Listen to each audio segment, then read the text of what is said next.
Hello everyone, welcome you all. स्वागत है आप सभी लोगों का टेस्ट सीरीज 3 के सोल्यूशन में। यहाँ पे बेसिकली जो क्वेश्चन पूछे गए थे that is from the manufacturing and material science.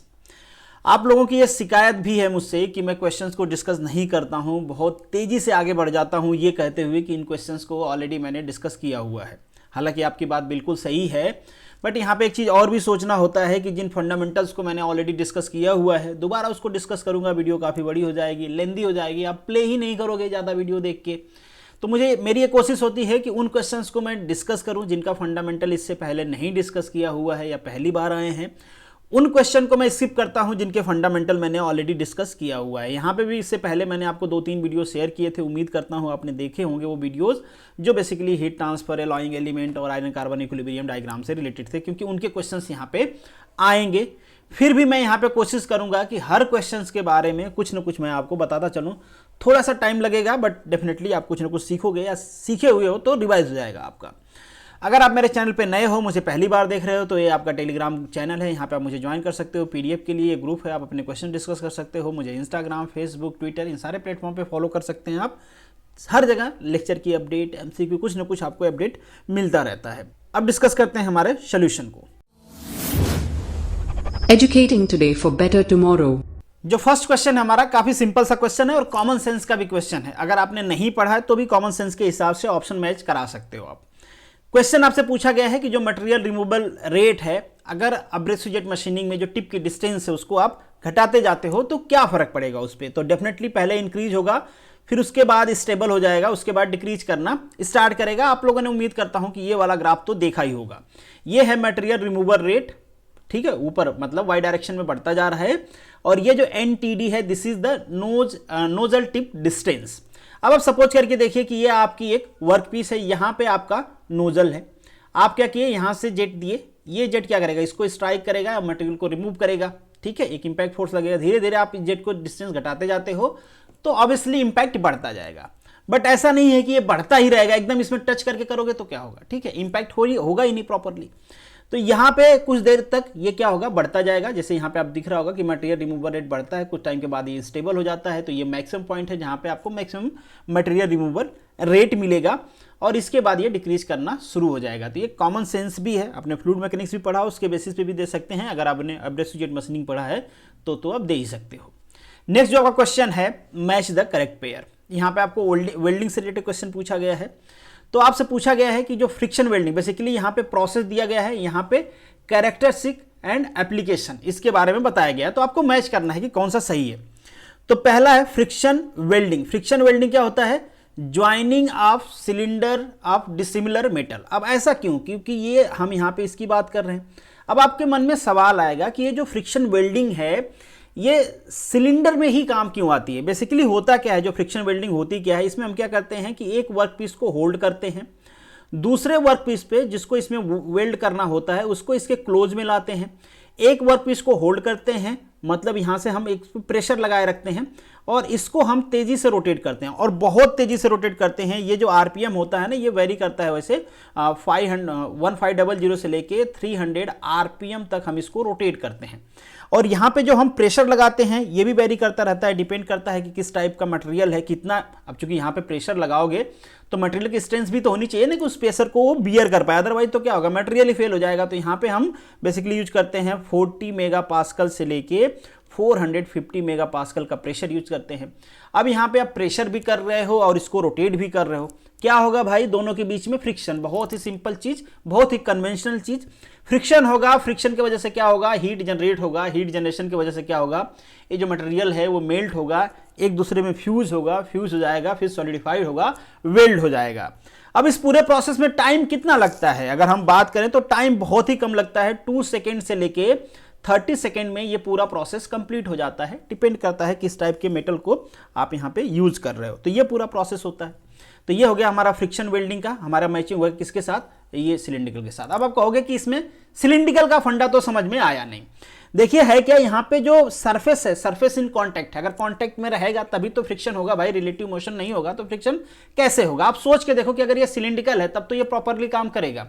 अगर सिलिंड्रिकल की जगह पे ये स्क्वायर है तब देखो यार, दोनों साइड से अगर आप स्क्वायर लगा देते हो कुछ मटेरियल टच में रहेगा, कुछ मटेरियल टच में नहीं रहेगा, क्योंकि ये क्या है, एक आरपीएम मतलब एक रोटेशन में जा रहा है नहीं। तो ज्यादा कंफर्टेबल होता है कि हम यहाँ पे cylindrical material, basically cylindrical workpiece का यूज करें। जो आपका क्यू है मतलब gas metal arc welding, gas metal arc welding को हम कहते हैं मेटल गैस आर्क वेल्डिंग भी इसको आप कहते हो। बेसिकली इसके बारे में भी कुछ आपको जानना चाहिए। क्या होता है, ये कंज्यूमेबल इलेक्ट्रोड यूज होता है, बहुत ही फेमस क्वेश्चन है, कई बार पूछा गया है। अब आप कहोगे नॉन कंज्यूमेबल किस में यूज होता है, तो नॉन कंज्यूमेबल हो जाता है tungsten inert gas arc welding में। इसमें कौन सा होता है, कंज्यूमेबल होता है। तो आर का जो है यहाँ पे 3 है, ये बहुत बार पूछा जाता है। ये तो यहाँ पे मैचिंग का है, बिना मैचिंग में पूछा जाता है कि किस वेल्डिंग प्रोसेस में कंज्यूमेबल या फिर नॉन कंज्यूमेबल इलेक्ट्रोड्स यूज होते हैं। तो आप ध्यान रखना, मेटल गैस आर्क वेल्डिंग जो है basically gas metal arc welding है, इसमें हम कंज्यूमेबल यूज करते हैं, और जो टंगस्टन, जहां पे टंगस्टन आ जाता है वहां पे हम नॉन कंज्यूमेबल यूज करते हैं। और जैसा कि हमने डिस्कस कर लिया, तो आपको पता भी चल गया कि जो आर है इसमें हम नॉन कंज्यूमेबल करते हैं, और जो इलेक्ट्रोस्लैग है ये हम बेसिकली यूज करते हैं जहां पे काफी थिक मटेरियल हो, थिक मेटल वर्कपीस हो, उसको अगर हमको वेल्ड करना है तो वहां पे इसका यूज करते हैं। अब आपके मन में सवाल आएगा कि कितना थिक भाई, तो इसे हम कह सकते हैं 25 mm से लेके 300 mm की थिकनेस तक आप इस पर्टिकुलर इलेक्ट्रोस्लैग वेल्डिंग को यूज कर सकते हैं। नेक्स्ट जो आपका क्वेश्चन है, अ क्यूब शेप कास्टिंग सॉलिडिफाइंग इन 5 मिनट। ये न्यूमेरिकल क्वेश्चन है, काफी सिंपल क्वेश्चन है, बट आपको फॉर्मूला में सब्स्टिट्यूट करना है। फॉर्मूला होता क्या है, सपोज करिए टी सॉलिडिफिकेशन टाइम, हम पहले को T1 ले लेते हैं। होता क्या, ये K क्या है, कांस्टेंट है। ये होता है आपका volume divided by surface area. याद रखना ये सरफेस एरिया होती है, क्रॉस सेक्शन एरिया नहीं होती है, इसका स्क्वायर होता है। इसको भी हम V1 ले लेते हैं। This is equation number 1। अब हम ले लेते हैं इक्वेशन नंबर 2। सेकेंड के लिए मान लेते हैं सॉलिडिफिकेशन टाइम, जब बेसिकली वॉल्यूम 27 टाइम हो जाता है, उसके लिए सॉलिडिफिकेशन टाइम T2 है। ऑब्वियसली कांस्टेंट वही रहेगा, ये हो जाएगा V2 डिवाइडेड बाई S2 का whole square. This is equation number 2। बहुत ही सिंपल, दोनों इक्वेशन को डिवाइड कर देते हैं, इक्वेशन 2/1 कर लेते हैं। हमारा 2 है तो हम कह देते हैं 2/1 इक्वेशन लिख सकते हो। वैसे सिंपल है, आप सारे लोग सॉल्व कर सकते हो, बट फिर भी आप चूंकि मुझे सॉल्व करना है तो मैं आपको करके दिखा देता हूं। यहां पे ये कर दोगे तो ये क्या हो जाएगा, V2 divided by V1 multiply, क्योंकि इसका भी स्क्वायर है तो यहां पे भी आप स्क्वायर कर सकते हो। This is surface area 1 divided by surface area 2, इसका भी स्क्वायर। अब देखो यहां पे आप सिंपली कंपेयर कर सकते हो, आपको V2 की वैल्यू दिया गया है 27 V1, तो यहां से V2 by V1 equal to 27। इसमें तो कोई प्रॉब्लम नहीं है, यहां पे 27 लिख सकते हो, तो हमने लिख दिया भैया यहां पे 27। अब हमको रिलेशन फाइंड आउट करना है, एस ए है divided by surface area of 2, ये पूरे का स्क्वायर है, ठीक है। अब हमको रिलेशन फाइंड आउट करना है एस ए और S2 में, इसको भी हम यहां से फाइंड आउट कर सकते हैं। सपोज कर लेते हैं कि जो हमारा क्यूब है उसकी जो साइड है, पहले के लिए A1 है, दूसरे के लिए A2 मान लेते हैं, तो ये क्या हो जाएगा, A2 का क्यूब हो जाएगा, ये इसका वॉल्यूम हो गया, इज इक्वल टू 27, ये A1 का क्यूब हो जाएगा। यहां से अगर हम क्यूब को कर दें तो सिंपली हमको क्या मिल जाएगा, यहां पे हमको ये मिल जाएगा कि जो हमारे A2 है ये 3A1 के इक्वल है। मतलब जो हमारी बड़ी वाली कास्टिंग है उसकी जो एक साइड है वो 3 टाइम्स है हमारे छोटे वाले कास्टिंग की। अब यहां पे हम रिलेशन फाइंड आउट कर लेंगे, बहुत सिंपल है। सरफेस एरिया होता क्या भाई, 6A1 हो जाएगा ऊपर वाले का, और नीचे वाले का 6, A2 का स्क्वायर, A2 का स्क्वायर मतलब 3 का स्क्वायर कितना हो जाएगा 9, और ये हो जाएगा A1 A से ये कैंसिल आउट हो जाएगा ये सारा, तो 1/9। तो हमको यहाँ पे जो मिला आंसर 227 डिवाइडेड बाई 9 होल का स्क्वायर, ये हो जाएगा 3, तो 3 का स्क्वायर ये हो जाएगा 9। तो हमको मिल गया T2 बाई T1 की वैल्यू 5 दिया है, ये 9, तो ये इधर मल्टीप्लाई हो जाएगा, कितना हो जाएगा 45 मिनट। तो सिंपल सा क्वेश्चन था। डाटा, ये क्वेश्चन हालांकि गेट एग्जाम में पूछा हुआ है, बस मैंने चेंज क्या किया है, यहाँ पे जो डाटा है उसको चेंज कर दिया है, तो कई सारे लोगों ने जो याद कर रखा था उसी को रिपीट कर दिया, इसलिए गलत हो गया। नेक्स्ट जो क्वेश्चन है, यहां पे भी आपको मैच करना है। जो मैच वाले क्वेश्चन होते हैं थोड़ा सा इनको हम कहते हैं कि ये मीडियम है या फिर टफ लेवल के हैं, क्योंकि यहां पे आपको एक से ज्यादा डाटा चाहिए होता है इसको सही करने के लिए। तो पहला है कोनिंग। कोनिंग प्रोसेस होता क्या है, this is the close die forming process. जैसे नींबू वाली मशीन से आप नींबू में से रस निकालते हो ना, दोनों तरफ से आप उसको डाई में प्रेस करते हो, उसी तरीके से कोनिंग प्रोसेस होता है। तो क्या होगा भाई, यहाँ पे कंप्रेसिव स्ट्रेस आएगी। बहुत ही सिंपल, कंप्रेस कर रहे हो तो कंप्रेसिव स्ट्रेस। दूसरा है वायर ड्राइंग, किसी चीज को आप खींच रहे हो यार, वायर में हम क्या करते हैं, खींचते हैं, मतलब वहां पे स्ट्रेच कर रहे हैं ना, टेंशन आ रहा है, टेंशन मतलब टेंसाइल स्ट्रेस हम किसे कहते हैं, बहुत ही सिंपल, बहुत अच्छे जा रहे हो। ब्लैंकिंग, ब्लैंकिंग का नाम सुना होगा आपने, पियर्सिंग का नाम भी सुना होगा, पियर्सिंग को पंचिंग भी कहते हैं।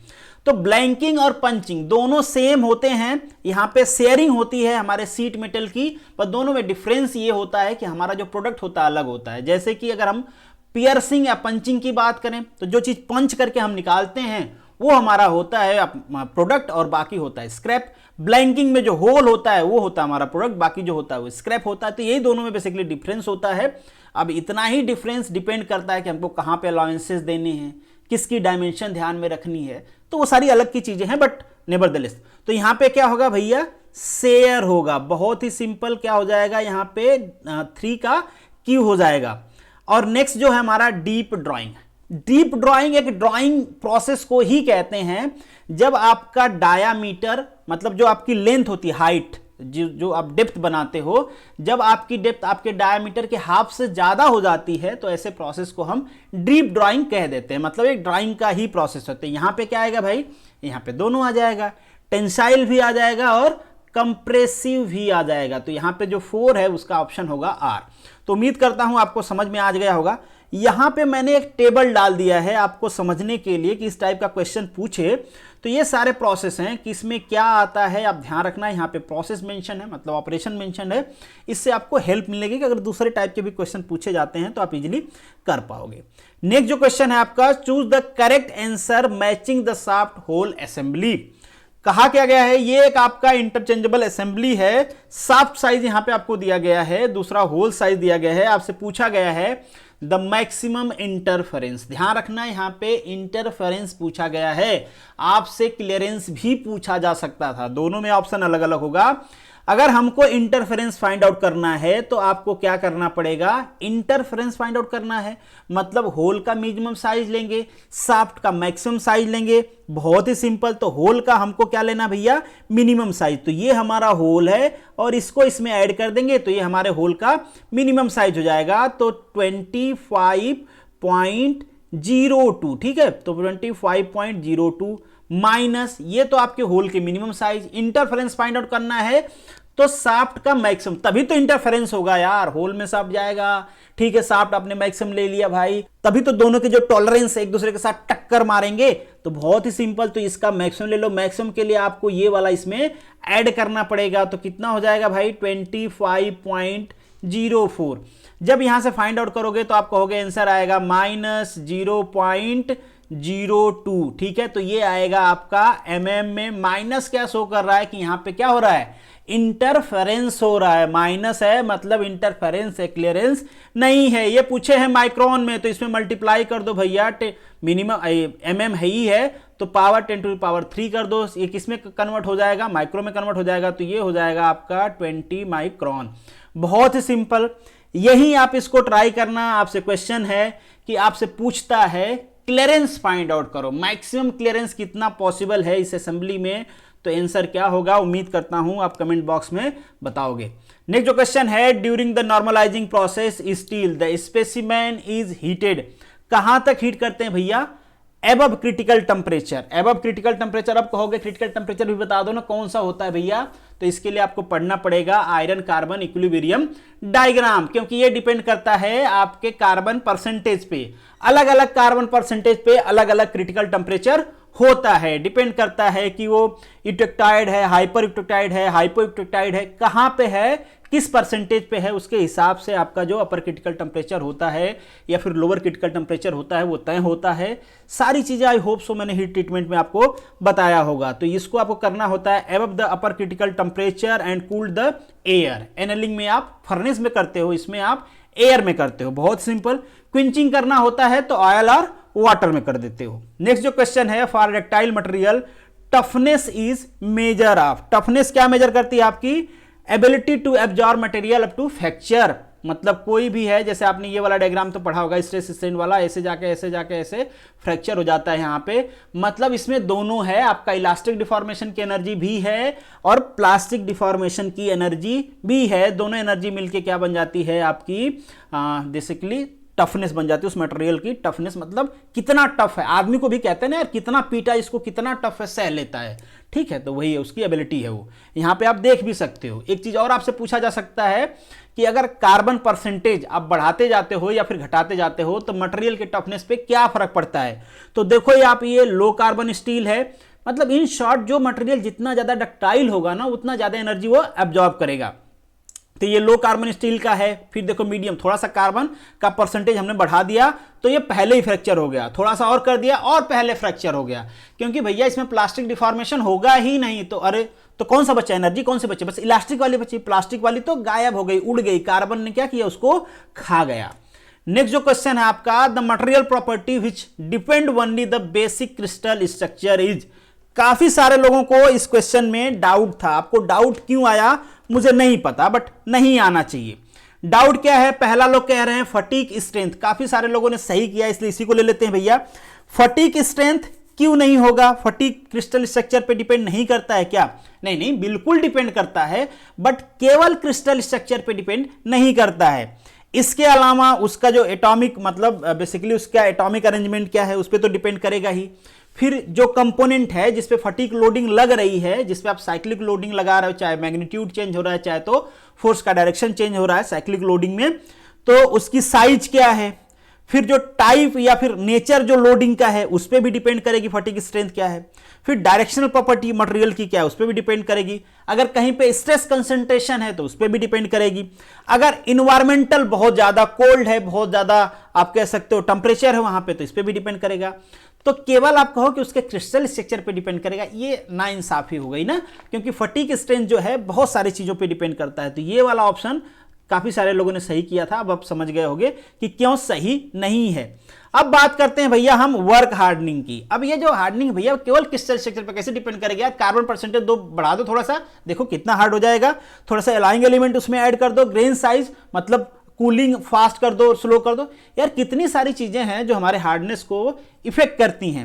उसी तरीके से इलास्टिक कांस्टेंट, भैया ये तो मटेरियल की प्रॉपर्टी है, काफी सारी चीजों पे डिपेंड करता है। तो मोस्ट एप्रोप्रिएट ऑप्शन यहां पे क्या हो गया आपका? फ्रैक्चरर स्ट्रेंथ। अब ऐसा नहीं है कि फ्रैक्चर स्ट्रेंथ को बाकी सारा चीज एकदम से इन्फ्लुएंस ही नहीं करता है, बट मैक्सिमम उसका जो क्रिस्टल स्ट्रक्चर होता है, मतलब हमारे क्रिस्टल स्ट्रक्चर का ऑर्डर कैसे है, उसका अरेंजमेंट कैसा है, उस पर डिपेंड करता है उसकी फ्रैक्चरल स्ट्रेंथ। नेक्स्ट जो आपका क्वेश्चन है, in getting system the ratio, ये क्या है भैया? बेसिकली ये आपके एरिया का रेशियो है। In getting system, in getting system का काम क्या होता है? कुछ ऐसे दिखता है भैया आपका इन गेटिंग सिस्टम। बहुत सारे काम होते हैं इन गेटिंग सिस्टम का, जैसे वेलोसिटी मेंटेन करना। अब किस वेलोसिटी से यहां पे मटेरियल आएगा तो पूरी कास्टिंग फ्लो होगी। बहुत ज्यादा कर दोगे यहां पे इरोजन हो जाएगा, बहुत ज्यादा टर्बुलेंस हो जाएगा, टर्बुलेंस भी नहीं क्रिएट करना चाहिए। तो बहुत सारे पैरामीटर्स होते हैं, तो उसके लिए हम पूरा ये जो पूरा आपका दिख रहा है ना, ये पूरा गेटिंग सिस्टम में आता है। वेलोसिटी को, लेमिनार को, फिर जो मतलब इसमें इंक्लूजन है स्लैग मटेरियल से, उनको प्रिवेंट करता है कास्टिंग में जाने से। बट ये सब हमारा क्वेश्चन नहीं है। हमारा क्वेश्चन तो ये बताओ कि बेसिकली है क्या। तो ये भैया स्प्रू एरिया होती है, दूसरा टोटल रन गेट एरिया होती है, और थर्ड वन जो होता है that is total in gate area. अब आप कहोगे ये टोटल क्यों कर रहे हो भैया? आप टोटल क्यों कर रहे हो? टोटल इसलिए कर रहे हैं क्योंकि हो सकता है वहां पे एक से ज्यादा रनर हमने लगाए हुए हैं, एक से ज्यादा इन गेट हमने लगाए हुए हैं, तो इसलिए हमने कह दिया टोटल। एक सिंपल सा एग्जांपल आपको दिखा देता हूं। ये देखिए आपकी ये कास्टिंग है दोनों साइड, ये आपका पूरा गेटिंग सिस्टम है। ठीक है, ये पूरा गेटिंग सिस्टम है। आप इसको फिल करोगे, इस टाइप की कास्टिंग बन जाएगी। ये सारी चीजें कट करके आपको निकालनी होती है, ये होता है अनवांटेड। ठीक है, समझ में आ गया? तो यहां पे जो आपका ऑप्शन है ये है sprue base, runner and in gate. Next जो क्वेश्चन है, जैसे कि मैंने आपको कहा था, हालांकि पहले ही हमने इसको डिस्कस कर लिया है, which among the following welding process use non consumable electrode. तो टंगस्टन आर्क वेल्डिंग है। अब आप कहोगे कि जब वहां पे इलेक्ट्रोड कंज्यूम नहीं होता है तो फिलर मटेरियल कहां से आता है? वो अलग से आता है भाई, फिलर मटेरियल को हम अलग से यूज करते हैं। Green sand mould indicate that. Green sand का मतलब क्या है? वहां पे मॉइस्चर कंटेंट ज्यादा है। मैक्सिमम लोगों ने इसको सही किया और सही करना भी चाहिए। बहुत ही सिंपल क्वेश्चन था, बट कुछ चीजें और अब मैं आपको बता देता हूं इसके बारे में। अगर वहां पे ग्रीन सैंड ज्यादा है, मतलब डेफिनेटली वहां पे क्या होगा? बबल्स फॉर्मेशन होंगे वाटर के गर्म होने की वजह से, तो उसके वजह से वहां पे ब्लो होल्स आ जाते हैं, जो कि बेसिकली एक कास्टिंग डिफेक्ट है। दूसरी चीज कि जो ग्रीन सैंड होता है ना, ये इरोजन होने के चांसेस होते हैं, क्योंकि जो कास्टिंग जो माउल्ड बना होता है उसकी स्ट्रेंथ उतनी नहीं होती है। ठीक है, तो वो हो जाता है। तीसरी चीज, इसका जो एप्लीकेशन होता है ना, वो जनरली हम यूज करते हैं जहां पे हमको 100 केजी से 100 केजी से कम की कास्ट करना हो, वहां पे हम बेसिकली यूज करते हैं। बट एक फायदा इसका होता है कि रैपिड प्रोडक्शन हमको मिलता है तेजी से, जहां पे अगर आपको चीजें बनानी है वहां पे आप ग्रीन सैंड का यूज कर सकते हो। नेक्स्ट जो आपका क्वेश्चन है, the crystal structure of the austenite is. Crystal structure of austenite क्या होता है भैया? ऑस्टेनाइट कहां पे बनता है? ध्यान रखो, ऑस्टेनाइट कहां बनता है? नीचे बनता है क्या? सबसे नीचे क्या बनता है भैया? अल्फा फेराइट, मतलब सबसे नीचे बनता है फेराइट, जिसका स्ट्रक्चर होता है BCC, नीचे मतलब 723 वाले से नीचे, ठीक है। तो ये बनता है BCC। हालांकि ये आयरन कार्बोनिक डायग्राम में मैंने बहुत अच्छे से डिस्कस किया है। इसकी प्रॉपर्टी भी होती है कि ये मैग्नेटिक होता है। जैसे थोड़ा सा इसको हम गर्म कर देते हैं ना, तो यहां पे बन जाता है ऑस्टेनाइट। ऑस्टेनाइट का जो होता है वो होता है FCC स्ट्रक्चर होता है, और ये अपनी मैग्नेटिक प्रॉपर्टी को क्या करता है? लूज कर देता है। फिर थोड़ा सा और कर देते हो तो बन जाता है, फिर से बन जाता है आपका BCC स्ट्रक्चर, और ये होता है आपका गामा फेराइट। तो ये सारी चीजें हैं, आपको पता होगा उम्मीद सो कि आपने आयरन कार्बन इक्विलिब्रियम डायग्राम मेरा या फिर किसी का लेक्चर देखा होगा, या किसी का नहीं देखा होगा तो एटलीस्ट खुद आपने पढ़ाई किया होगा। नेक्स्ट जो क्वेश्चन है आपका, अगेन मैचिंग का क्वेश्चन है। ये क्वेश्चन थोड़े से अच्छे लेवल के माने जाते हैं। तो यहाँ पे नॉन ट्रेडिशनल मशीनिंग प्रोसेस है, जरूर आपको पढ़ना है, क्वेश्चन जरूर आएगा आपके एग्जाम में। तो पहला है आपका केमिकल रिएक्शन। अब इसमें दो तरीके क्वेश्चन पूछते हैं बेसिकली। यहां पे तो दिया हुआ है आपका कि मटेरियल किस तरीके से रिमूव होता है, उसका मैकेनिज्म क्या होता है। दूसरा इसका मटेरियल रिमूवल रेट से भी पूछता है कि मटेरियल रिमूवल रेट किस में ज्यादा होता है, किस में कम होता है। आपसे पूछ लेता है कि अरेंज करो, कम से ज्यादा, ज्यादा से कम, इस टाइप के भी क्वेश्चंस होते हैं। आगे शायद मैंने डाला भी है। पहला है केमिकल मशीनिंग। तो केमिकल मशीनिंग क्या होगा भाई? करोसिव रिएक्शन होता है, बहुत ही सिंपल, केमिकल रिएक्शन, ठीक है। तो इस तरीके से मटेरियल रिमूव होता है। दूसरे में, इन दोनों में आप लोगों को कंफ्यूजन होता है। पहला जो प्रोसेस है ECM होता है, यहां पे हम यूज करते हैं इलेक्ट्रोलाइट का, और यहां पे हम यूज करते हैं डाइलेक्ट्रिक, मतलब एज ए इंसुलेटर यूज करते हैं डाइलेक्ट्रिक। जैसे आप ट्रांसफार्मर भी यूज करते हो, यहां पे भी ट्रांसफार्मर ऑयल यूज करते हैं, केरोसिन यूज कर लेते हैं हम लोग, कुछ भी यूज कर लेते हैं EDM में। तो ये है आपका EDM। तो जो ECM है, ECM में जो मटेरियल रिमूवल प्रोसेस होता है that is through the ion displacement, क्योंकि इलेक्ट्रोलाइट है ना भाई, इलेक्ट्रोलाइट आयन है यार, बहुत ही सिंपल। नेक्स्ट जो है आपका EDM है, मतलब यहां पे हम क्या यूज करते हैं? डाई इलेक्ट्रिक यूज करते हैं। यहां पे बेसिकली होता क्या है कि हमारा जो मटेरियल होता है वो इवापोरेट कर जाता है, नहीं? तो यहां पे प्रोसेस होता है आपका फ्यूजन एंड इवापोरेशन, और जो अल्ट्रासोनिक होते हैं इसमें होता है इरोजन। तो ये सारी चीजें आपको याद रखना है, काफी इंपॉर्टेंट है, कई बार आपसे इससे रिलेटेड सवाल पूछा जाता है। The process of reheating of martensite steel to reduce the brittleness. अब देखो मार्टेनसाइट बनता कब है? जब हम क्विंच कर देते हैं, नहीं? जब हम हीट ट्रीटमेंट प्रोसेस कर रहे होते हैं और क्विंच कर दें उसको वाटर में, ऑयल में, तो उस समय मार्टेनसाइट बन जाता है। बहुत ही फास्ट कूलिंग रेट है तो मार्टेनसाइट बन जाएगा। अब मार्टेनसाइट तो बना लिया हमने, अब उसका जो सरफेस है उसकी हार्डनेस तो हमको मिल गई, बट उसका काम हमको नहीं, मतलब कहीं पे यूज नहीं होता है। इंजीनियरिंग लाइफ में एप्लीकेशन उसके बहुत ही कम हो जाते हैं। तो उसके एप्लीकेशन को बढ़ाने के लिए थोड़ी सी हमको उसमें टफनेस को इंट्रोड्यूस करना होता है। तो बेसिकली यहां पे हम एक सेकेंडरी रीहीटिंग प्रोसेस कहते हैं। जो टेम्परिंग है ना, टेम्परिंग को बेसिकली हम कहते हैं कि this is the secondary reheating process. तो यहां पे जो मार्टेनसाइट बनता है उसको 400 से 500 डिग्री पे हम उसको गर्म करते हैं, अगेन थोड़ा स्लो रेट से उसको कूल करते हैं, बेनाइट साइड में ले जाते हैं। ट्रिपल टी कर्व आपने पढ़ा होगा ना? नहीं पढ़ा है, मैंने पढ़ाया है, लेक्चर भी शेयर किया है, इस वीडियो के लास्ट में भी डाल दूंगा, अगर नहीं किया तो देख लीजिए। तो बेनाइट साइड चला जाता है और फिर स्टेबल हो जाता है, क्योंकि उसके बाद उसका ट्रांसफॉर्मेशन पॉसिबल है नहीं। तो इसे हम कहते हैं, इस प्रोसेस को हम कहते हैं टेम्परिंग। तो टेम्परिंग बेसिकली जो प्रोसेस होती है, इसमें टफनेस को हम इंट्रोड्यूस करने के लिए करते हैं, और बहुत ज्यादा इससे हार्डनेस उसकी नहीं घटती, हार्डनेस अराउंड उसकी वही रहती है, बट एक फायदा होता है कि इससे टफनेस उसकी बढ़ जाती है। इसमें भी कुछ लोगों को डाउट था, उम्मीद करता हूं डाउट आपका निकल गया होगा, और पहले भी इस क्वेश्चन को मैंने डिस्कस किया हुआ है। नेक्स्ट जो क्वेश्चन है, in solid state welding the contamination layer between the surface to be. अभी तो हमने पढ़ा यार फ्रिक्शन, फ्रिक्शन एक क्या है? सॉलिड स्टेट वेल्डिंग है। अब बताओ इतना ज्यादा प्रेशर है, अलग से क्या जरूरत है उसके कंटामिनेंट को साफ करने के लिए? आप 2 बार घुमाए तब तक कंटामिनेंट, 2 बार क्या, एक बार टच होकर घुमा, वो प्रेशर लगा, तब तक सारे कंटामिनेंट कील इन द फील हो गए। तो यहां पे क्या होता है? प्लास्टिक डिफॉर्मेशन, ठीक। और यहां पे आप देख भी सकते हो कि वेल्डिंग को अगर हम ब्रॉडली क्लासिफाई करें तो एक फ्यूजन वेल्डिंग, दूसरा solid state welding. Fusion welding बहुत सारी हैं, आपने पढ़े होंगे, फ्रिक्वेंटली ये यूज भी होती हैं। सॉलिड स्टेट बहुत फ्रिक्वेंटली यूज होती नहीं है, थोड़ा सा रेयर है अगर हम इन जनरल बात करें तो यहां पे हमने फ्रिक्शन को डिस्कस भी किया था, और ये सारी चीजें हैं इजी। नेक्स्ट जो क्वेश्चन है आपका, toughness of the steel is increase by adding. तो निकिल होता है भैया, ऑलरेडी मैंने डिस्कस किया हुआ है एलॉइंग एलिमेंट के बारे में, काफ़ी सारे आपको डाउट होते हैं।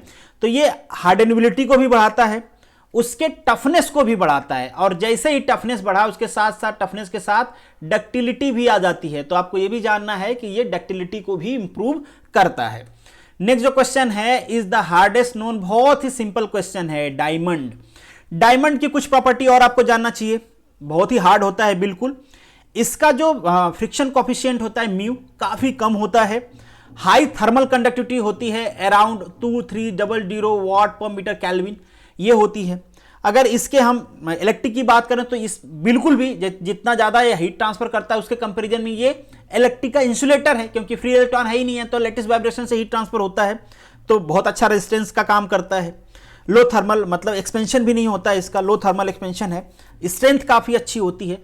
इतनी सारी प्रॉपर्टी होने के बावजूद आप क्या करते हो भैया, डायमंड का रिंग बनाना है और देना है। बेसिकली किसको देना है, जिससे हम प्यार करते हैं, बीबी को, गर्लफ्रेंड को, किसको, वो क्या करेंगी भैया, फिंगर में पहन लेंगी, चाहे खुद बना के आप पहन लोगे, करोगे क्या उसका, कुछ नहीं, किसी काम का नहीं। हमको क्या लेना देना कि उसकी इलेक्ट्रॉन कैरिंग कैपेसिटी क्या है या हीट कैरिंग कैपेसिटी क्या है, फिंगर में पहन के उसका कहीं पे यूज हो एरो स्पेस में, इसरो उसका यूज करे, बार्क उसका यूज करे, समझ में आता है। हमने सत्यानाश कर रखा है खरीद के उसका। नेक्स्ट जो क्वेश्चन है आपका, high speed steel belong to the category of, किस कैटेगरी से बिलोंग करता है, हाई स्पीड स्टील की बात कर रहे हैं। बेसिकली ये एक तरह का एलॉय है। क्यों एलॉय है भैया, क्योंकि यहां पे परसेंटेज होता है। अब इसमें भी कई सारे ग्रेड होते हैं, जो हाई स्पीड स्टील होता है ना, इसमें कई सारे ग्रेड होते हैं, तो अलग अलग ग्रेड के लिए बेसिकली जो परसेंटेज का वेरिएशन होता है हम साथ में बता देते हैं। जैसे कार्बन इसमें वेरी करता है 0.7 से लेके 1.1 तक, ये परसेंटेज में बता रहा हूं। उसी तरीके से क्रोमियम का परसेंटेज होता है यहाँ पे 3.5 से कह के आप 4.2 तक कह सकते हो। मोलिबेडनम भी होता है यहाँ पे, मोलिबेडनम का जो परसेंटेज होता है थोड़ा ज़्यादा होता है, 5.0 से लेके 9.5 तक मोलिबेडनम होता है। फिर इसके बाद टंगस्टन भी वहाँ पे होता है, मतलब डब्ल्यू जिसे हम कहते हैं, ये 1.5 से लेके 18 तक होता है, काफ़ी ज़्यादा होता है। ये डिपेंड करता है कि किस ग्रेड का स्पीड स्टील आप यूज कर रहे हो। फिर वेनेडियम भी होता है, वेनेडियम का परसेंटेज 1.1 से लेके ये 2 तक वेरी करता है। तो ये सारे मटेरियल होते हैं, तो डेफिनेटली ढेर सारे मटेरियल हैं, तो इसे हम क्या कहेंगे, एक ये एलॉय है। नेक्स्ट जो क्वेश्चन है, इसमें काफी सारे लोगों को डाउट है, और इस क्वेश्चन का जो ऑनलाइन दुनिया में आंसर है उसमें भी काफी कंट्रोवर्सी है। तो क्वेश्चन क्या है, the heat treatment process use for softening the hardened steel is. Doubt क्या है आप लोगों को, दो चीज में। कुछ लोग कह रहे हैं टेम्परिंग सही है, मैंने यहाँ पे एनिलिंग सही किया हुआ है। बहुत सारे जगह आपको एनिलिंग भी मिल जाएगा, अच्छी जगह पढ़ोगे तो आप। टेम्परिंग भी ऑनलाइन के दुनिया में बहुत जगह मिलेगा। इससे पहले टेम्परिंग के बारे में हम डिस्कस कर रहे थे। टेम्परिंग एक हीट ट्रीटमेंट प्रोसेस होता है, but secondary heat treatment process होता है। बेसिकली टेम्परिंग यूज कहां पे किया गया, जब हमारा मार्टेनसाइड फॉर्म होता है, वहां पे मार्टेनसाइड में टफनेस को इंड्यूस करने के लिए हम टेम्परिंग प्रोसेस यूज करते हैं। अब जो कोई भी स्टील हो, बस उसका एक ही रीजन नहीं होता है कि मार्टेनसाइड बन गया तो वो हार्ड होगा। मैं तो कहता हूं कि चलो डेड स्टील ले लो, डेड स्टील में, डेड कार्बन स्टील में आप कुछ भी कर लो, कितना भी फास्ट कूलिंग कर लो, हार्ड होगा क्या, वो नहीं होगा ना, क्योंकि कार्बन परसेंटेज है ही नहीं वहां पे। तो मेटल को हार्ड होने का और भी रीजन हो सकता है। तो आपको बस ये नहीं लेना है कि यहां पे जो प्रोसेस है वो हम यही कहना चाह रहे हैं कि जो मार्टेनसाइड बना है, बेसिकली टेम्परिंग को उसी सेंस में हम यूज करते हैं, मार्टेनसाइड के सेंस में। This is the secondary heat treatment process. मेरे हिसाब से ये उतना अप्रोप्रिएट नहीं है जितना अप्रोप्रिएट यहां पे एनिलिंग है। एनिलिंग में क्या होता है, एनिलिंग में हम मटेरियल में डक्टिलिटी हमारी इंप्रूव होती है, मटेरियल की सॉफ्ट होता है हमारा मटेरियल, इसलिए मेरे हिसाब से ज्यादा अप्रोप्रिएट ऑप्शन है यहां पे एनिलिंग। किसी भी हार्ड स्टील का, किसी भी हार्ड का, हम केवल मार्टेनसाइड की बात नहीं कर रहे हैं, इन जनरल कोई भी हार्ड स्टील हो, due to their alloying element, उसको अगर हमको सॉफ्ट करना है तो हम एनिलिंग प्रोसेस अप्लाई करते हैं। एनिलिंग प्रोसेस टेम्परिंग में तो क्या करते हो आप, 4 से 500 डिग्री गर्म करते हो भैया, मतलब लोअर क्रिटिकल टेम्परेचर से भी नीचे 400-500 डिग्री गर्म करके आप क्या करते हो, उसको ठंडा कर लेते हो, ठीक है। तो इस तरीके से वो सॉफ्टेन नहीं होगा, कोई भी हार्ड मटेरियल सॉफ्टेन नहीं होगा। तो मेरे हिसाब से अप्रोप्रिएट एनिलिंग है, बाकी आपकी जो मर्जी है। आपको लगता है कि नहीं, मैक्सिमम जगह बुक में टेम्परिंग दिया गया है और खुरमी में टेम्परिंग दिया गया है, इसलिए जीपीएससी टेम्परिंग मानेगा, तो आप टेम्परिंग भी यूज कर सकते हो। नेक्स्ट जो क्वेश्चन है आपका, in the austempering, tempering के कई सारे हमने प्रोसेस आपको बताए हुए टाइप्स, जैसे आस टेम्परिंग है, मार टेम्परिंग है, ये सारे हैं। तो यहाँ पे बेसिकली आप देख रहे होगे आस टेम्परिंग हम हीट किए, हमने इसको हीट किया, हीट करने के बाद जब हम कूल करते हैं ये कुछ टाइम होता है, मतलब हम थोड़ा सा टाइम देते हैं उसको स्टेबल होने का, ट्रांसफॉर्म होने का, फिर इसके बाद हम ये बेनाइट सीजन में ले जाते हैं, क्योंकि इसके बाद उसमें मतलब वो स्टेबल स्टेज में पहुंच जाता है। तो बेसिकली बनता क्या है, बेनाइट। डिटेल में आपको जानना है तो ऑलरेडी मैंने heat treatment, triple T curve, ये सारी चीज़ें डिस्कस किया हुआ है। कुछ तो हमको यहाँ पे छोड़ना पड़ेगा, एकदम शुरू से लास्ट तक हम डिस्कस नहीं कर सकते, नहीं तो ये जो टाइम है आपका बहुत ज़्यादा कंज्यूम हो जाएगा। नेक्स्ट जो क्वेश्चन है, which of the following indicate the correct order of hardness to achieve through the various cooling process. बहुत ही सिंपल क्वेश्चन है। मुझे थोड़ी सी हैरानी है कि इतने कम लोगों ने क्यों सही किया है, क्वेश्चन समझ में नहीं आया है, फिर जल्दीबाजी में थे आप लोग। 42% लोगों ने सही किया, हालांकि ये 90% से ऊपर लोगों को सही करना चाहिए था। जितना फास्ट कूलिंग होगा भाई उतना ही वो हार्ड होगा। अब यहाँ पे आपको कहा क्या है कि बताना है कौन ज़्यादा हार्ड है, तो यहाँ पे सबसे ज़्यादा वाटर क्विंचिंग में हार्डनेस मिलेगी आपको, फिर ऑयल क्विंचिंग में मिलेगी, फिर एयर कूलिंग में, फिर फर्नेस कूलिंग में बेसिकली। तो ये आपका एक वो है, और सही करना चाहिए था सबको, अब क्यों गलत किया आप, आई डोंट नो। नेक्स्ट जो क्वेश्चन है, अगेन इस टाइप के जो क्वेश्चन होते हैं उसको जैसे मैं कहता हूं कि आपको थोड़ी सी नॉलेज चाहिए इसको सॉल्व करने के लिए, क्योंकि काफ़ी सारा डाटा है यहाँ पे, 4-8 डाटा है, सबके बारे में पता होना चाहिए। तो पहला है यहाँ पे मेंशन किया गया है टेम्परिंग के बारे में। टेम्परिंग को हम कब से डिस्कस करते आ रहे हैं। टेम्परिंग बेसिकली हम यूज़ क्यों करते हैं कि उसके थोड़े से हार्डनेस को हम कम कर दें और उसमें थोड़ी सी टफनेस बढ़ा दें। टफनेस मतलब उसकी डक्टिलिटी बढ़ा दें, टफनेस ऑटोमेटिकली बढ़ जाएगी। तो यहाँ पे जो आपका ऑप्शन होगा पी का सेकेंड होगा, बहुत ही सिंपल। नेक्स्ट है आपका क्विंचिंग। क्विंचिंग क्यों करते हो भाई, किसी चीज को फास्ट कूल करने पे मार्टेनसाइट बनाते हो आप। मार्टेनसाइट क्या होता है, हार्ड होता है। किसी चीज को हार्ड बनाना है तो आप ये करोगे। एनलिंग क्यों करते हो भाई, एनलिंग मतलब सॉफ्टेन करने के लिए ना किसी चीज को, जैसे कि मैंने इससे पहले टेम्परिंग की जगह एनलिंग को प्रेफरेंस दिया था, क्योंकि जो हार्डन चीज होती है उसको आपको सॉफ्ट करना है थोड़ा सा, तो टेम्परिंग प्रीफर्ड करना होता है मेरे हिसाब से। आप कहते हो, अरे सॉरी, मेरे हिसाब से एनलिंग होता है, आप कहते हो कि टेम्परिंग करना चाहिए, ठीक है। तो टेम्परिंग मेरे हिसाब से वहां पे गलत था। यहां पे भी आप देख सकते हो कि टेम्परिंग किस पर्पज के लिए हम यूज करते हैं बेसिकली। नॉर्मलाइजिंग भाई, एयर कूलिंग करते हैं हम। एयर कूलिंग मतलब थोड़ा सा न फास्ट रेट है न स्लो रेट है, तो यहाँ पे क्या होता है, ग्रेन रिफाइनमेंट होता है। तो ये ऑप्शन आपका सही है, यहाँ पे ऑप्शन आपका 3 करेक्ट है। नेक्स्ट जो क्वेश्चन है आपका, rail road are normally made किसका बना होता है भाई, हाई कार्बन स्टील का बना होता है। अब देखिए यहाँ पे जो रेड रोड आपको बनाना है, क्या क्या चीजें आपको ध्यान रखना चाहिए। पहले तो दिखता कैसा, आप सभी लोगों ने देखा होगा कुछ इस तरीके से दिखता है। आपको ये ध्यान रखना है कि भाई ये जो सरफेस है ये थोड़ा हार्ड हो, जो इनर मटेरियल जो कोर हो वो थोड़ा शार्प हो, क्योंकि हमको क्या करना है, एनर्जी को ऑब्जर्व करना है, कंटिन्यूसली वाइब्रेशन हो रहा होता है वहाँ पे। तो ये सारी चीज़ें बेसिकली हमको मिल जाती हैं हमारे हाई कार्बन स्टील में, तो हम इसका बेसिकली बना देते हैं। नेक्स्ट जो आपका क्वेश्चन है, N alloy of the copper and zinc is called. यहाँ पे कई सारे टाइप्स के क्वेश्चन आपसे पूछे जाते हैं, सारे मैं आपको बता देता हूँ। तो बेसिकली ये ब्रास होता है, ब्रास में भी कई सारे टाइप्स होते हैं, वहाँ पे अलग अलग परसेंटेज होती है, तो परसेंटेज का वेरिएशन होता है ब्रास में। तो कॉपर का जो परसेंटेज होता है यहाँ पे कुछ होता है 60% से लेके 85% तक। अगर जिंक के वेरिएशन की हम बात करें तो जो बचा 15 से लेके 30 तक जिंक का वेरिएशन होता है। तो ये बेसिकली वेरिएशन 15 से लेके 14% तक जिंक का वेरिएशन होता है।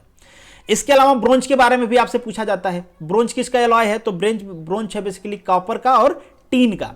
देखो ब्रोंज यहाँ पे जेड आ गया ना तो जिंक नहीं आएगा, जेड आ गया तो फिर टीन आ जाता है। इस तरीके से आप किसी तरीके से याद कर सकते हो। तो यहाँ पे जो कॉपर का परसेंटेज होता है ब्रोंज में वो 89 होता है, जो टीन का होता है वो कुछ 11 होता है। इसके अलावा गन मेटल से रिलेटेड भी आपसे क्वेश्चन पूछा जाता है, इसको भी ध्यान रखना। तो गन मेटल में जो कॉपर की परसेंटेज होती है वो होती है 88, जो टीन की परसेंटेज होती है वो होती है 10%, और जो जिंक की परसेंटेज होती है वो होती है 2। तो बेसिकली ये है एलॉइंग एलिमेंट जिससे रिलेटेड आपसे क्वेश्चन पूछा जाता है।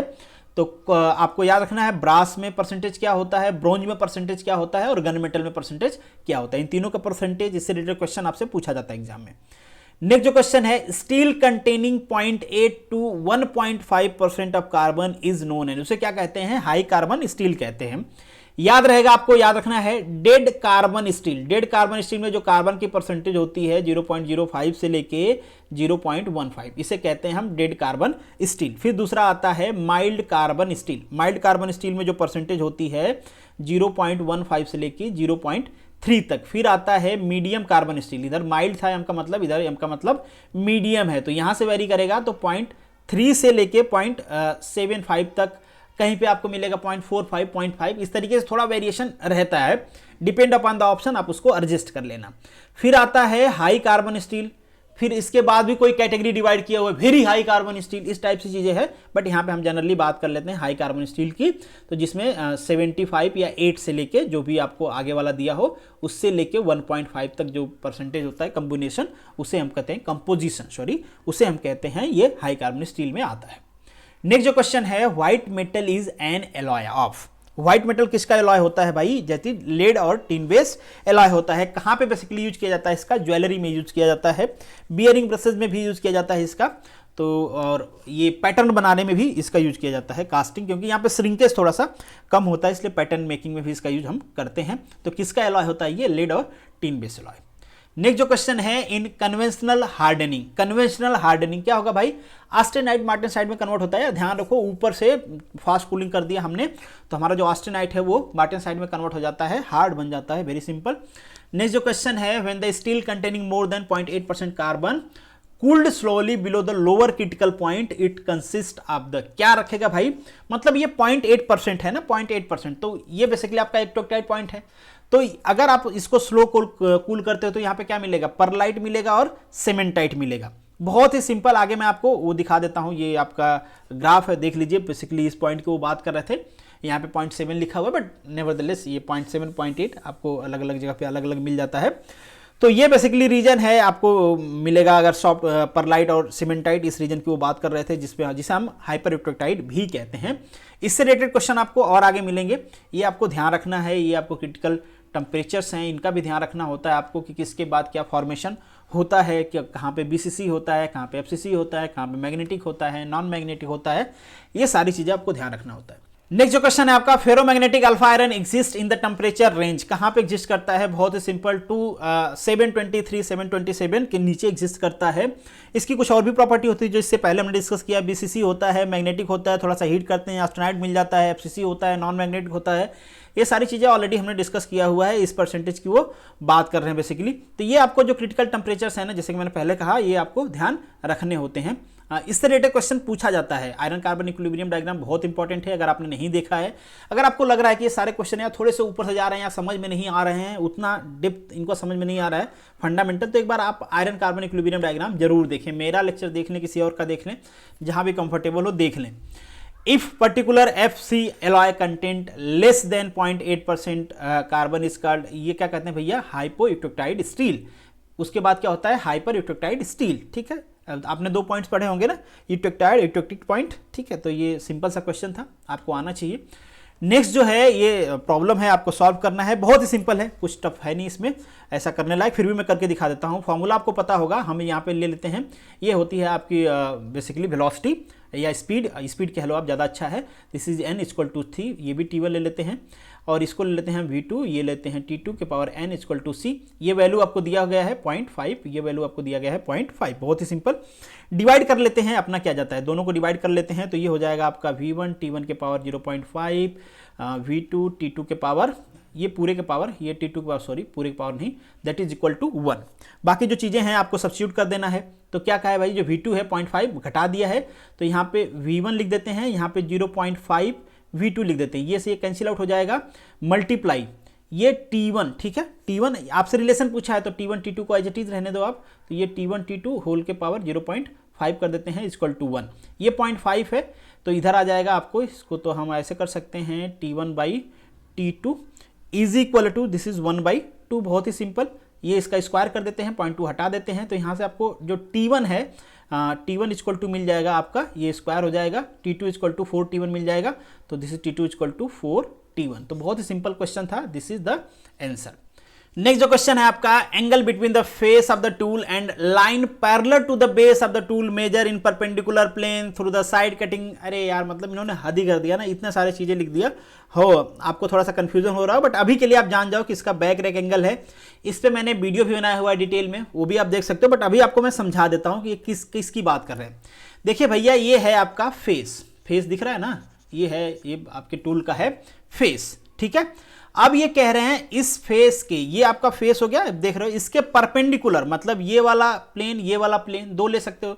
अरे इसके परपेंडिकुलर एक ये वाला है, ये वाला मतलब ये वाला प्लेन की बात कर रहे हैं, और एक ये वाला प्लेन है, इसके परपेंडिकुलर की बात कर रहे हैं। तो ये हो गया एक ये वाला, एक ये वाला। अब ये दोनों एंगल हो सकता था, तो एक तो है साइड रैक एंगल, एक तो है बैक रैक एंगल। अब यहाँ पे एक क्लू और दिए हुए हैं कि जो साइड कटिंग एज है, तो साइड कटिंग एज से जो बनाता है उसे हम कहते हैं बैक रैक एंगल। तो बहुत ही सिंपल, तो ये आप समझ लेना, और बाकी डिटेल में आपको जानना है तो आप वीडियो देख सकते हो। नेक्स्ट जो क्वेश्चन है आपका, negative rake angle tool is recommended to, ये पढ़ा हुआ है आपने, जैसे ही बुक खोल के आप पढ़ोगे सबसे पहले दिया रहेगा कि जो नेगेटिव रैक एंगल होता है वो बेसिकली हम ब्रिटल मटेरियल के लिए प्रीफर्ड करते हैं। ब्रिटल मटेरियल के लिए क्यों प्रीफर्ड करते हैं भाई? क्योंकि जो हमारी कटिंग एज होती है ना, उसकी स्ट्रेंथ थोड़ा ज़्यादा होती है नेगेटिव रैक एंगल में, वो टूटता नहीं है भाई। अगर आप पॉजिटिव रखते हो तो उसकी स्ट्रेंथ कम हो जाएगी, हाँ शार्पनेस, अच्छी कटिंग होगी, सब ठीक होगा, बट वो उसकी स्ट्रेंथ उतनी नहीं रहेगी। क्योंकि ब्रिटल मटेरियल है तो हमको स्ट्रेंथ चाहिए ना, तो हमारा टूल ही बेचारा गायब हो जाएगा। अब दिखा देता हूँ कि कैसा दिखता है आपको रैक एंगल। तो ये बेसिकली रैक एंगल है, आप देख रहे हो, ये रैक एंगल है, ये परपेंडिकुलर डायरेक्शन में, और ये लाइन जब इससे हमारे टूल के जो फेस की लाइन इससे कोइंसाइड कर गई तो रैक एंगल 0 हो गया, और जब इसको कोइंसाइड करके थोड़ा आगे निकल गई तो ये हो गया नेगेटिव। ठीक है, तो ये नेगेटिव होता है, नेगेटिव रैक एंगल बेसिकली हम ब्रिटल मटेरियल के मशीनिंग के लिए यूज करते हैं। नेक्स्ट जो क्वेश्चन है, the directional solidification in the casting can be improve by the chills and padding. Chills क्या करते हैं भाई? एक मेटल का टुकड़ा होता है जो हम अपने माउल्ड में रख देते हैं ताकि वो थोड़ा सा कूलिंग रेट को इंप्रूव कर पाए। पैडिंग क्या होता है? पैडिंग हम थोड़ा सा यूज करते हैं बेसिकली जहां पे बॉटम गेटिंग होती है ना, वहां पे स्पेस की थोड़ी सी कमी होती है, तो हम वहां पे एक्स्ट्रा मटेरियल पैडिंग के रूप में लगा देते हैं ताकि वहां पे जो आप कह सकते हो ना कि जो टेम्परेचर डिस्ट्रीब्यूशन है वो प्रॉपर है, टेम्परेचर ग्रेडियंट प्रॉपर डिस्ट्रीब्यूट रहे, तो इसलिए हम इन दोनों का यूज करते हैं। तो इसलिए हम इसे कहते हैं कि डायरेक्शनल कूलिंग है। नेक्स्ट जो है आपका, during solidification of the pure molten metal the grain in the casting near the mould, पास में, सबसे पास में, वहां पे क्या होगा? फास्ट कूलिंग होगी। जब फास्ट कूलिंग होगी तो फाइन ग्रेन बनेंगे और रैंडम बनेंगे, उनका ओरिएंटेशन के लिए टाइम नहीं मिलेगा, और फाइन बनेंगे, ग्रेन ग्रोथ नहीं होगा, तो फाइन होंगे और रैंडम होंगे। तो बहुत ही सिंपल। नेक्स्ट जो आपका क्वेश्चन है, cylinder block of internal combustion engine, जो बड़ी चीजें होती हैं कैसे बनाते हैं? कास्टिंग से बनाते हैं। आंख बंद करके मार दिया करो, जो बड़ी चीजें होती हैं कैसे बनती हैं? कास्टिंग से बनती हैं। नेक्स्ट जो क्वेश्चन है आपका, quality screw thread are produce by, quality screw thread कैसे बनाते हैं भाई? थ्रेड चेसिंग से। थ्रेड चेसिंग होता क्या है बेसिकली? ये भी एक तरह का मल्टी पॉइंट कटिंग टूल होता है, मतलब मल्टी पॉइंट कटिंग टूल से हम थ्रेड की कटिंग करते हैं, तो इससे थोड़ी अच्छी क्वालिटी का जो थ्रेड होता है वो बनता है। तो याद रखना आप, ये भी क्वेश्चन इंपॉर्टेंट है, पूछा जाता है आपसे। नेक्स्ट जो आपका क्वेश्चन है, which of the following material require the largest shrinkage allowances, कुछ लोगों को इसमें भी डाउट था, हालांकि ये रटने वाला चीज है, अगर आपने याद किया है तो आप बता पाओगे, बट कंपैरिजन आपको याद रहना चाहिए। तो सबसे ज्यादा है यहाँ पे, अभी तक जो यहाँ पे आंसर है वो है ब्रास का। वैसे तो हम कहें सबसे ज्यादा किसका होता है, तो मैग्नीज स्टील का होता है। अब स्टील में भी वहां पे मैग्नीज स्टील कह रहे हैं, ठीक है, ध्यान रखना, केवल स्टील नहीं कह रहे हैं। ब्रास की अगर हम बात करें तो जो श्रिंकेज होता है वो 16 से लेके 20 mm पर मीटर होता है। जो भी यूनिट में लिखूंगा ये mm पर मीटर ही लिखूंगा। एल्युमिनियम की बात करें, मतलब AL की बात करें, तो ये 13 के आसपास होता है, around two around. Aluminium bronze अगर कह दे तो इसका थोड़ा ज्यादा होता है, इसका होता है कुछ 20 से लेके 23 के आसपास। किसका भैया? एल्युमिनियम ब्रोंज का, ठीक है। और अगर हम ग्रे कास्ट आयरन की बात करें, मतलब ग्रे कास्ट आयरन, इसका होता है कुछ 10 के आसपास। अगर हम व्हाइट कास्ट आयरन की बात करें तो इसका थोड़ा सा ज़्यादा होता है, व्हाइट कास्ट आयरन का होता है 16 से लेके 23 तक। और जैसे कि मैंने बताया सबसे ज़्यादा होता है मैग्नीज स्टील का, जिसकी 25 से लेके 38 mm, बहुत ज़्यादा होता है इसका, ठीक है। तो ये कुछ सिनेरियो है, इसमें कन्फ्यूजन तो आपको नहीं होना चाहिए। अच्छी बुक से पढ़ लो, क्योंकि वेरिएशन आपको देखने को मिलेगा यहाँ पे भी, बट आप अच्छी बुक पढ़ लो। स्टैंडर्ड डाटा थोड़ा सा जो मैंने बताया है ये स्टैंडर्ड बुक का ही है, आप इसको भी याद कर सकते हो, लिख सकते हो। नेक्स्ट जो क्वेश्चन है, a taper provided on the pattern, क्यों प्रोवाइड करते हैं भाई? ड्राफ्ट अलाउंसेज, मतलब उसको थोड़ा सा इजीली हम निकाल पाएं तो उसे हम कहते हैं ड्राफ्ट अलाउंसेज। डिस्टॉर्शन का भी नाम आपने सुना होगा, मशीनिंग और श्रिंकेज अलाउंसेज, ये दो अलाउंसेज होते हैं। श्रिंकेज में भी दो होते हैं ना, एक लिक्विड श्रिंकेज, मतलब जो फेज चेंज के लिए होता है, वहां पे तो राइजर लगा देते हैं हम, और अगर जो सॉलिड में श्रिंकेज हो रहा है उसके लिए हम पैटर्न को थोड़ा सा बड़ा बना देते हैं, आपने सुना भी होगा। मशीनिंग के लिए भी हम पैटर्न को थोड़ा सा बड़ा बनाते हैं। और जो डिस्टॉर्शन एलोवेंसेज होता है ना, ये थोड़ा मान लीजिए कहीं पे सीट कर रहे हो, आपने ऐसे कास्टिंग किया और ये थोड़ा सा बेंड होके कुछ ऐसे हो गई, तो ये आपको ध्यान रखना होता है एंगल का कि कितना बेंडिंग होगी वहां पे, उस हिसाब से आपको थोड़ा सा डिस्टॉर्शन एलोवेंसेज भी देना होता है। नेक्स्ट जो आपका क्वेश्चन है, grey cast iron block. Again ये सिंपल क्वेश्चन है, बट ये है कि थोड़ा सा आपको कैलकुलेशन करना था और आपके पास कैलकुलेटर नहीं रहेगा तो अराउंड टू अराउंड यहाँ पे आंसर आपको चूज करना है। तो पूछा गया है आपसे the ratio of the volume of the pattern, ठीक है। तो यहाँ पे पॉजिटिव होता है तो जो पैटर्न होगा वो बड़ा बनाएंगे हम, ठीक है। तो पैटर्न बड़ा बनाएंगे तो कितना बनाएंगे बड़ा, यहाँ पे दिया गया है, आपको अपने मर्जी से नहीं लेना है। कहा है कि श्रिंकेज जो होता है 1% का है, तो 1% तो 2 है, तो इसमें कितना हो जाएगा, 2 mm का हो जाएगा। तो यहाँ पे हम लिख सकते हैं 202 mm हो गया, मल्टीप्लाई ये 100 है तो इसमें 1 mm का 1% 1 mm होगा ना यार, तो 101। ये 10 है तो कितना हो जाएगा, 0.1 हो जाएगा। तो ये हो गया आपके पैटर्न का, ये हो गया आपके पैटर्न का साइज। और कास्टिंग क्या होगी, इससे छोटी होगी क्योंकि श्रिंक होगा। तो सिंपली जो कास्टिंग का है वो लिख दो आप 200 मल्टीप्लाई 100 मल्टीप्लाई ये 10, तो आसपास कितना आ जाएगा ये 1.3 के। थोड़ा सा आप ये दोनों तो पहले ही कट हो गए क्योंकि ऊपर ज्यादा है तो ये दोनों होंगे नहीं, आपको इन दोनों में कंफ्यूजन हो सकता है। चूंकि ये 2 है ना, ये 201 होता तो ये शायद इसके क्लोज आता, 101 के पास आता, बट थोड़ा सा ज्यादा है इसलिए आपको ये टिक करना चाहिए। अगर कैलकुलेटर आपने लिया है, वैसे तो अलाउ ही नहीं है तो कहां से लिया रहेगा आप। The expendable pattern in use, कहां पे यूज करते हैं भाई, इन्वेस्टमेंट कास्टिंग में। अब ये जो एक्सपेंडेबल पैटर्न कास्टिंग होती है ना, ये क्या होते हैं कि इसमें कई सारे तरीके के, कभी कभी हम इसको भी कह देते हैं कि जब ड्राई सैंड से हम पर्टिकुलरली एक प्रोटोटाइप बनाते हैं फिर उसमें कास्टिंग करते हैं तो उसको भी हम कह देते हैं इन्वेस्टमेंट कास्टिंग में। बेसिकली नाम ही इसका ऐसा है ना कि जो पैटर्न आप बनाओगे उसका दोबारा यूज आप नहीं कर पाओगे, वो इन्वेस्ट हो गई, खर्च हो गई। खर्च तो नहीं कहते हैं, इन्वेस्ट कहते हैं। इसलिए कहते हैं इन्वेस्ट क्योंकि आपको कुछ आउटपुट मिला है, ठीक है। खर्च मतलब उसको आपने गवा दिया, कुछ आउटपुट भी नहीं मिला। तो इन्वेस्टमेंट कास्टिंग में जो भी वैक्स का पैटर्न बना देते हैं जो कि पिघल जाता है, बेसिकली बर्न आउट हो जाता है उस टाइप के, तो इसे हम बेसिकली इन्वेस्टमेंट कास्टिंग कहते हैं। कहाँ पे यूज करते हैं, जहाँ पे बहुत ही कॉम्प्लेक्स शेप बनानी है, आपको थोड़ी बड़ी शेप बनानी हो, ठीक है, तो वहाँ पे बेसिकली हम इसका यूज करते हैं इन्वेस्टमेंट कास्टिंग का। नेक्स्ट जो है आपका मिश्रण। मिश्रण क्यों होगा भाई, कि जो फ्लूडिटी है आपके मोल्टन मेटल की वो अच्छी नहीं है। आपने सोच के रखा था कि ये 1 मिनट में 1 किलोमीटर दौड़ जाएगी, बट वो 500 या 200 किलोमीटर ही दौड़ी। 200 किलोमीटर नहीं, मीटर या जो भी है यार, छोड़ो, समझ जाओ फीलिंग को। तो मतलब आपका जो मोल्टन मेटल है जहां तक पहुंचना चाहिए था वहां तक पहुंचा नहीं, पहले ही नेप गया, तो उसे हम कहेंगे मिश्रण हो गया। जैसे यहाँ पे ये नहीं पहुंचा है।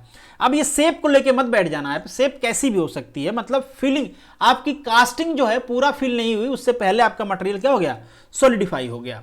अ कास्टिंग डिफेक्ट विच रिजल्ट, इसे क्या कहते हैं, जो बड़ा हो जाता है उसे क्या कहते हैं हम, स्वेल कहते हैं। मतलब स्वेलिंग हो गई, उसमें मोटा हो गया, नहीं आपको कुछ काट ले तो क्या हो जाता है, स्वेलिंग हो जाता है ना, थोड़ा मोटा हो जाता है, शेप साइज बढ़ जाती है। तो यहाँ पे भी क्या हो गया, स्वेल हो गया वो। ये हमारे कास्टिंग की साइज है, थोड़ी सी बड़ी बन गई।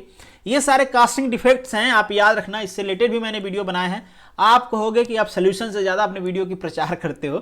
प्रचार तो ठीक है, जो भी है कर रहा हूँ या नहीं कर रहा हूँ, बट डेफिनेटली आप वो सारी चीज़ें पढ़ोगे तो अच्छे से एक्सप्लेन किया हुआ है, आपके एग्जाम के लिए हेल्प जरूर होगी। नेक्स्ट जो क्वेश्चन है आपका, hobbing process is not suitable for cutting following type of gear. इसका कहने का मतलब यही है कि जो हॉबिंग है वो बेसिकली गियर कटिंग के लिए यूज होता है, बट बेवल गियर कटिंग के लिए यूज नहीं कर पाते हैं। क्यों नहीं कर पाते हैं भाई, क्योंकि ये प्रोफाइल जो बेवल गियर की होती है ना वो टेंशन क्रिएट करती है। और जो हमारा यहाँ पे बेसिकली यूज होता है, हब यूज होता है जिससे हम कटिंग करते हैं टूथ की या थ्रेड की, वो कुछ इस तरीके के होता है। और बेवल गियर आपने देखा ही होगा, ऐसे टेढ़ा मेढ़ा सा होता है, तो भाई मैचिंग नहीं हो पाती, इसलिए बेवल गियर की कटिंग नहीं हो पाती। बाकी यहाँ पे आप देख रहे हो ये सारे कटिंग हैं जो बेसिकली हम हॉबिंग से कर पाते हैं। नेक्स्ट जो क्वेश्चन है, in shaper machine the time taken during the ideal stroke is less than compare to the forward stroke. ठीक है, आइडियल स्ट्रोक मतलब रिटर्न वाला जो कोई काम करता नहीं है, ठीक है। तो क्विक रिटर्न है, सिंपल रिटर्न, जल्दी से हो गया, फिर से अपना काम में लग गया, फिर से जल्दी से रिटर्न होके फिर से अपना काम में लग गया। बहुत ही सिंपल क्वेश्चन है, बहुत ही जनरल है, आप लोगों ने टोम में इसके बारे में पढ़ा होगा, क्विक रिटर्न मोशन मैकेनिज्म के बारे में। अब the following process which one is noted the highest material removal rate. Again आ गया, इसमें आंसर आपको पता है, मैंने पहले बता दिया कि टिक मार्क लगा हुआ है, प्लाज्मा आर्क वेल्डिंग। बट यहाँ पे एक चीज मैं और बता देता हूं कि आप याद रख लो, जो जितने सारे हैं ना सबका मैं बता देता हूं, आप याद रख लो किसमें ज्यादा होता है, क्या सीक्वेंस होता है। तो इन नॉन कन्वेंशनल में पहले है प्लाज्मा आर्क कटिंग, तो सबसे ऊपर हो गया। फिर इससे ज़्यादा, इससे कम होता है ईसीएम में, फिर इससे कम होता है ईडीएम में, फिर ईडीएम से कम होता है अल्ट्रासोनिक मशीनिंग में, फिर इससे कम होता है इलेक्ट्रॉन बीम मशीनिंग में, फिर इससे कम होता है लेजर बीम मशीनिंग। तो ये सीक्वेंस है बेसिकली मटेरियल रिमूवल रेट का, कहीं पे लिख के रख लो, मतलब कहीं पे भी पूछता है, मैचिंग के लिए पूछ देता है या फिर इंडिविजुअल पूछ देता है या फिर कैसे भी पूछे आपको, अगर आपको ये सीक्वेंस पता है तो आप इजीली कर पाओगे। नेक्स्ट जो क्वेश्चन है, the machining process that will most appropriate to machine the turbine blade. अब जो ये टरबाइन ब्लेड होती है, जो भी इस टाइप की, जैसे ईसीएम है ना, ईसीएम जो कॉम्प्लेक्स शेप होती है, जो कॉम्प्लेक्स कैविटी होती है, और वो कैविटी बेसिकली हार्ड मटेरियल से बनी हुई है, तो वहाँ पे हम प्रीफर्ड करते हैं ईसीएम को। लाइक अ टरबाइन ब्लेड, आप जेट इंजन के पार्ट्स बनाने हो, आपके नोजल बनाने हो, तो इन सब जगह किसका यूज करते हैं हम? ईसीएम का यूज करते हैं, मतलब इलेक्ट्रोकेमिकल मशीनिंग, जिसको मैं पहले कह रहा था। ठीक है, तो this is the answer. Next question है आपका, डाइइलेक्ट्रिक यूज किस में यूज करते हैं? ईडीएम को। पहले मैंने बता दिया, ईसीएम में हम क्या करते हैं भैया? इलेक्ट्रोलाइट करते हैं। यहाँ पे डाइइलेक्ट्रिक एज ए इंसुलेटर हम यूज करते हैं। नेक्स्ट जो क्वेश्चन है, ultrasonic machining is best suited for the brittle material. ठीक है, तो अल्ट्रासोनिक मशीनिंग में हम करते क्या है? अल्ट्रासोनिक मशीनिंग बेसिकली टूल होता है, उसको हम वाइब्रेट करते हैं स्लरी के साथ।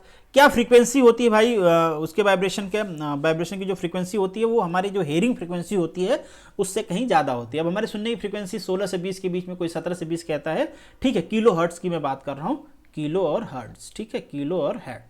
तो यहाँ पे बेसिकली हम in general 20 to 30 kilo hertz की फ्रीक्वेंसी यूज करते हैं। नेक्स्ट जो आपका क्वेश्चन है, in EDM the material of the tool is, किसका होता है भाई? इन जनरली कॉपर और ब्रास का होता है। ठीक है, तो आप याद रखना, यहाँ पे कॉपर है आंसर, तो कॉपर दिया हुआ है तो copper is the answer. Brass का भी हम यूज करते हैं फ्रिक्वेंटली। तो this is the end of this video. Thank you so much for watching this. मिलेंगे नेक्स्ट वीडियो में, तब तक के लिए all the best, good luck.